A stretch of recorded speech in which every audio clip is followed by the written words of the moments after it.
आप कहें जी मिट्टी की हांडी के बाद अगर कोई चीज है तो हमारे यहां एक मेटल बनता है जिसको आप लोग कहते हैं एलॉय है, कांसा। कांसा आपने सुना है, शायद देखा भी हो किसी के घर में। तो दूसरा सबसे अच्छा माना जाता है कांसा, तीसरा सबसे अच्छा माना जाता है पीतल। अब ये कांसे और पीतल में भी हमने काम कर लिया कि अरहर की दाल को कांसे के बर्तन में पकाएं तो उसके सिर्फ 3% माइक्रोन्यूट्रिएंट कम होते हैं, 97% मेंटेन रहते हैं। पीतल के भगोने में पकाएं तो 7% कम होते हैं, 93% बचे रहते हैं। लेकिन प्रेशर कुकर में बनाएं तो सिर्फ 7% बचते हैं, बाकी खत्म होते हैं। अब आप तय कर लीजिए, आपको लाइफ में क्वालिटी चाहिए तो आपको मिट्टी की हांडी की तरफ ही जाना पड़ेगा।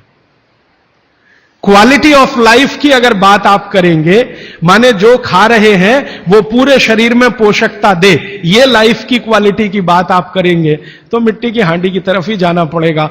माने भारत की तरफ वापस लौटना पड़ेगा, इंडिया से।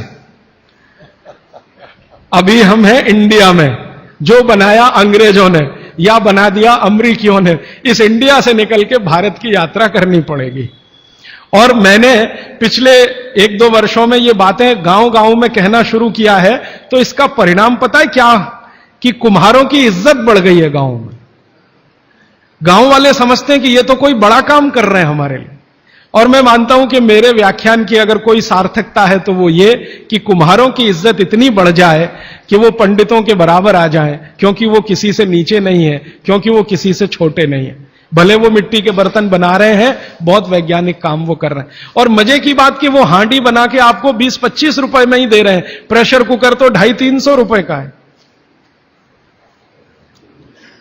और सबसे मजे की बात कि ये हांडी जब खत्म होगी, माने इसकी लाइफ पूरी हो जाएगी, तो ये हांडी फिर मिट्टी में मिल जाएगी और फिर वही मिट्टी से हांडी बन जाएगी। दुनिया में ऐसी कोई वस्तु नहीं है। प्रेशर कुकर के बारे में तो नहीं कह सकते आप, बायोडिग्रेडेबल है। तो आप कोशिश करें अपने घर में थोड़ा परिवर्तन करें। अब मैं आखिरी बात जो आज की कह रहा हूं वो ये, मैंने पिछले 2 वर्षों में मैं होम्योपैथी की भी चिकित्सा करता हूं। तो बहुत सारे पेशेंट मुझे फोन करते हैं, राजीव भाई ये। तो मैंने कुछ पेशेंट को खास कर कहा कि देखो भैया, आपको मैं कोई दवा नहीं दूंगा। तो कहने लगे फिर बीमारी कैसे ठीक होगी? मैंने कहा एक ही काम करो, मिट्टी की दाल खाना शुरू करो, मिट्टी की हांडी में रखी हुई दाल खाना शुरू करो। चावल खाना है तो मिट्टी की हांडी का। कहने लगे राजीव भाई कौन करेगा ये सब? मैंने कहा आपकी बीवी करेगी या आप करोगे? अगर जिंदगी चाहिए तो झक मार के आप करोगे, नहीं तो अमेरिका जाओ, कनाडा जाओ, जर्मनी जाओ, लाखों रुपए खर्च करो, फिर भी झक मार के वापस आओ, डॉक्टर कहेगा इलाज नहीं। तो आप देख लो, तो जो गंभीर मरीज हैं वो आप जानते हैं वो कुछ भी करेंगे जो आप कहें। तो मेरे पास कुछ डायबिटीज के क्रोनिक पेशेंट हैं, बहुत क्रोनिक, जिनका यूनिट, शुगर यूनिट 480 के ऊपर है। ऐसे 100 से ज्यादा पेशेंट, कुछ गुजरात में है, कुछ राजस्थान में और कुछ बंबई में। मैंने उनको कहा ध्यान से मिट्टी का बर्तन ले आओ और शुरू करो। अब बर्तन लाने में तकलीफ हुई तो कुम्हार को ढूंढना पड़ा, तो लेकिन मिल गया। वो 8 से 9 महीना हो गया नियमित रूप से मिट्टी की दाल और मिट्टी का चावल, माने हांडी की दाल और हांडी का चावल, हांडी की खिचड़ी नियमित रूप से खा रहे हैं। और अब तो उन्होंने मिट्टी का तवा भी ले आया अपने घर में रोटी बनाने के लिए।